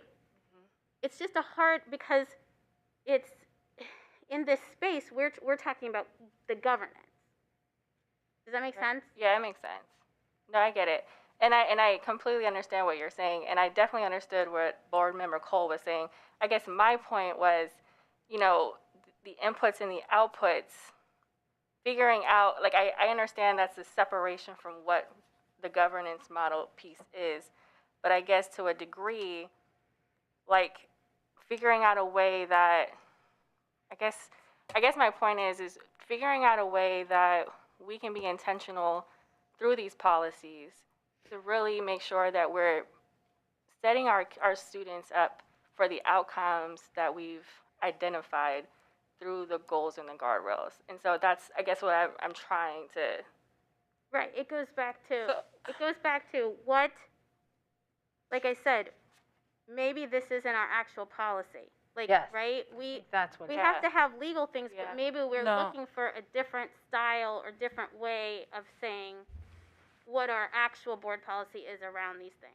And I think that's what Board Member Vera was getting at, is that by us focusing on the outcomes, it really negated what we were trying to say with this policy. We see evidence in our schools that the instructional materials that are necessary for us to produce those outcomes are not there. And if we don't do something urgently about those tools and resources, we are going to continue to frustrate our educators, continue to frustrate our parents and our students. And so I think what we're really getting to consensus on is that this policy needs to clearly lay out, what do we mean by instructional materials? How do we ensure that our parents are clear on their rights to review those materials versus their rights to review our curriculum. So when Board Member Brown said, well, some schools might need some materials and other schools might need other materials. Well, those schools that are situated in neighborhoods where parents are making $60,000 to $90,000 a year are going to demand that their schools have the latest technology. Whereas some of our parents that are living in neighborhoods where you're lucky to make $30,000, $25,000 a year might not know the latest technologies, right? And so it's upon us to clearly define and make sure that we're providing those materials. And so I agree with Board Member Vera and what she's saying. This is a policy, and I think we need to deal with the inequity issues. Can I say something? Beckerly. Okay. And I think what we're getting at is, to some extent, if this in fact becomes something that we as a board think is that important, because the situation on the ground is so serious about the disparity in equipment and instructional materials and all of these things, we have essentially two options. One is, and I'm channeling AJ here, but he would say, maybe we need to go back and relook at our guardrails. I think it is there. Yeah, it is there. Sorry. Don't you think it's there? We're in goals and it's in our But goals we and need guardrails. to Did I do is. something wrong? Explicit with the policy. So, yeah, right. So Yeah. I just feel like we're saying the same things. it's Over and exactly over. what Go we're ahead, saying. go ahead, sorry. Or we have one choice, is to go back and change the goal guardrail and make this a guardrail because it's just that important and that basic. And that's one option. The other option is we write this policy to say that, understanding that we're essentially putting another guardrail in, and just in a different structure, we're coming at it differently. If we were to say, is the policy of the board that no child shall be without the instructions and no teacher shall be without the, and so just so that's really where we're coming out on this, and that's the decision we as a board have to make.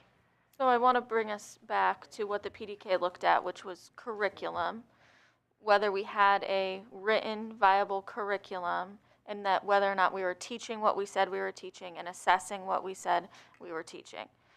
As that relates to this policy and this conversation, I don't know that it's a separate guardrail, because a guaranteed and viable curriculum is the foundation of MTSS. So I think we have coherence there. I think to this point we can bring in those equity pieces about materials, and perhaps that's better outlined again in the AG. Okay, That's a good thought, too. we're gonna move on because we have more to do. But we're not done with these, guys. We still have, First reading. yeah, this is just the first look, so. And it's also a really good conversation for us to be having in general. And they got plenty of sticky. Okay, so the next one, Different color. student assessment and academic prevention intervention services. Yep, so this policy was determined to be ineffective at ensuring a written curriculum because it didn't outline that we were using formative assessments the review of resources, or that the priority content was identified. Cut out. Or, sorry, this was, rigorous content and individual support for students as well.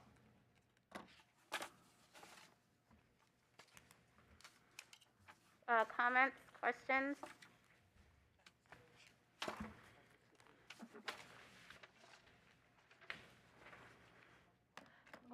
We're using the term prevention, preventing, why prevention? That term's confusing me a little bit. I mean, that's any kind of differentiation we'd hope to prevent prior to that. We would do a lot of whole child is, can be grounded in prevention, and that one.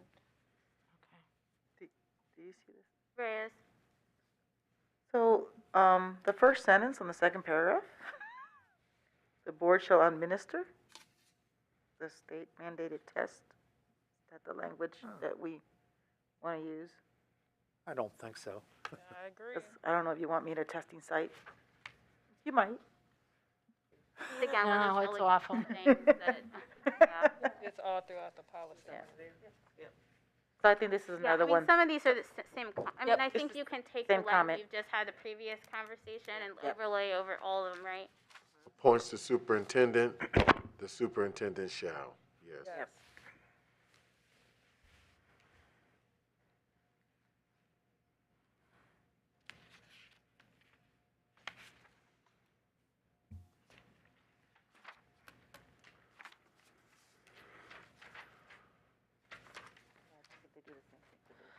Yeah, We'll so- see a different one.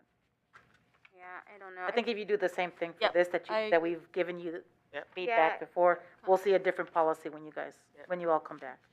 Agreed. And prevention is defined on the next. Yeah, I just saw that, yeah. I also just hate the format of Neola policies. I feel like they should have more like Headings, A's and subheadings. lines or this, like, I just, So the tell us how paragraph- you really feel about I just Neola. hate them. Same. I just Yeah. format. I just don't get the random paragraphs. All right, so So, local professional development committee and licensure, this really just provided some additional language around the individual support for professional development and the IPDIPI for staff.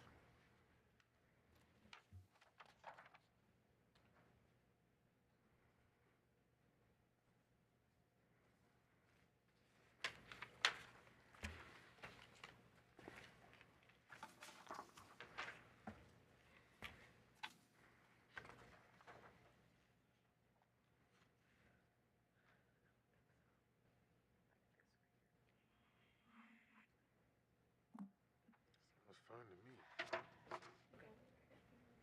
well, if this is something you need to report about, I was gonna say, I was like, that's the first thing We're I doing circled. that, Is so- that somewhere? That would be something that would be added to we our need calendar. to make sure that that's. Okay. So Dr. Dixon, Yes. what we were saying is that last sentence was the superintendent shall report, that would be one of those non-guardrail, goal guardrail, or maybe it is either it's incorporated in a goal or guardrail, or would be outside.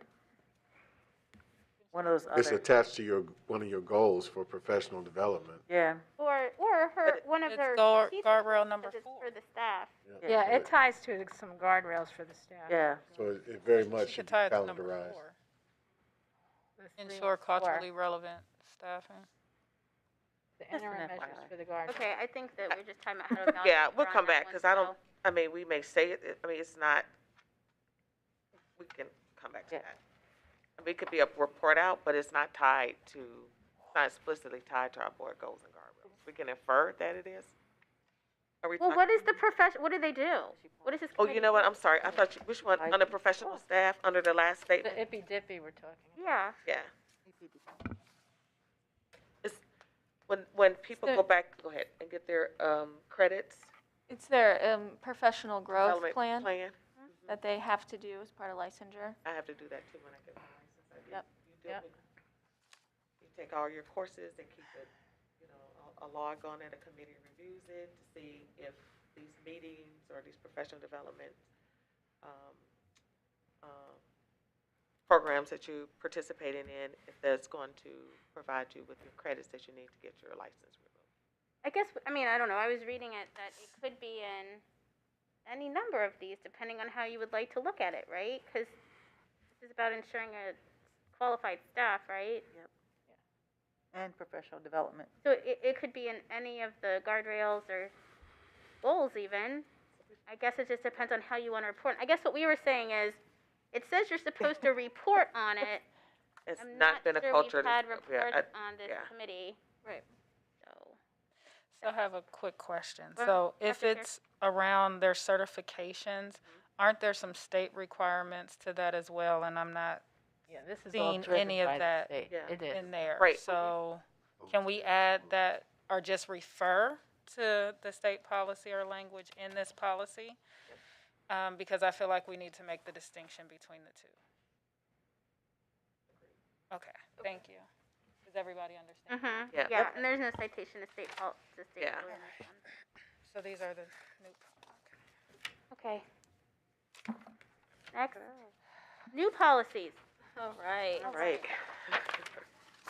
So, as we go into, Oh, wait, Vice President Reyes has something.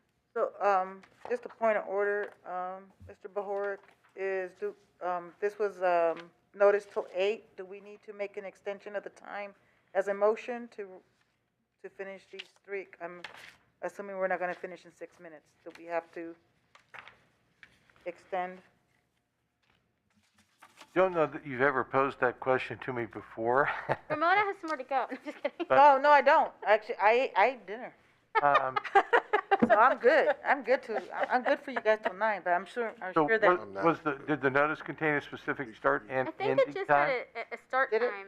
Yeah, I don't think it had Okay. an end time. Just That was just making for sure. your calendar. Just making sure. But, Just says okay, today. so, I don't know, let's ask the team though, because we have been going a long time. We're about to hit brand new policy. Yeah, I think you're right about Is that. this something you want us to read on our We read own? it. Yes. Maybe take And we some notes, digest ask this. you questions, and then we have a discussion, maybe at a board meeting on these, or what do you think?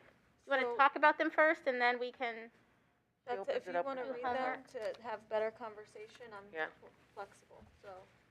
what do you all, what's your will? I mean, should she just tell us about them really quick, and then we go back, read them, have questions sent as we normally do, and I then, think that's the perfect So, plan. so that would mean Yes. that no raising your hand, okay, so Kira, you're just unless gonna for clarity. No tell us- questions, but you're tell on. us what, the whys behind these policies and what we're looking for. Maybe some, anything you have specific things you're looking for reaction, and then we will supply written comment and prepare to have a further discussion about these at a board meeting. Yeah, thank you, I think that's great, and I'm not gonna review all of them. These, I think, are written in a way you might find more appealing, based on the feedback tonight. But I also want to take an opportunity to remind you about the policy. These were very specifically not AGs because we feel that it is very important that the board have the ability to ensure and govern that we provide a guaranteed and viable curriculum, and that's part of your expectation for administration. So that is why these aren't AGs. If that's a conversation we have after you read them, that's fine, but that certainly was intentional when we wrote these policies. And with that, happy reading. Okay, so she says we Thank can you. just go at it. Thank you. You're welcome, everybody. So, what we'll do is, Trying to extend it. You're so wrong. That was just. I'll let you know. Oh, thank you. I can't remember I don't know if we have room on the next agenda. What do you think? Should we do them next agenda, like Tuesday? Tuesday? We have room on. We have Tuesday room because we in don't- your, in part of, okay. Is it long? Do we want to review the new policies Tuesday or draft of what we're No, revising? just, No. I think just the new policies on Okay. Tuesday. And then, so we'll do this kind of in a mini session on just the new policy. So board members, please read them. If you do have questions in writing beforehand, that's always helpful. And we can just add those to the normal questioning process so that we all can read them. And then we'll discuss them. And then you all can let us know then, kind of next steps in terms of maybe, I'm not sure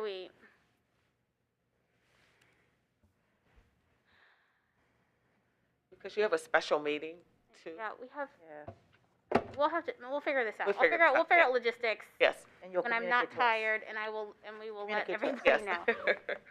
All right, Right. so we know we're doing, everyone has homework? President Adair, I just wanted to clarify something because I thought I heard someone mention that this was a first reading. This is not a first reading. This was solely for purposes of discussion. Correct. Correct. Yes. I We apologize. have not had a first reading yet. They have not been on any agenda. This is just discussion and reaction. The first time we're reading them. That's what I meant. First time never read. Not ever. We've read Not this ever. before. No, yeah, not ever. Listen to changes that you are proposing. Because I did my homework, yes. All right, board members, so. You're gonna work this till 8 o'clock, aren't you? She is. Wait, hold on, wait. All right, so thank you so much, team. Thank you for the discussion, board members. And we will continue our work on this very important piece. And with that then, I guess I will just entertain a motion to adjourn. So moved. Second? Second. Without objection, we are adjourned. Good night, Thank you. everyone. Thank you. Yay.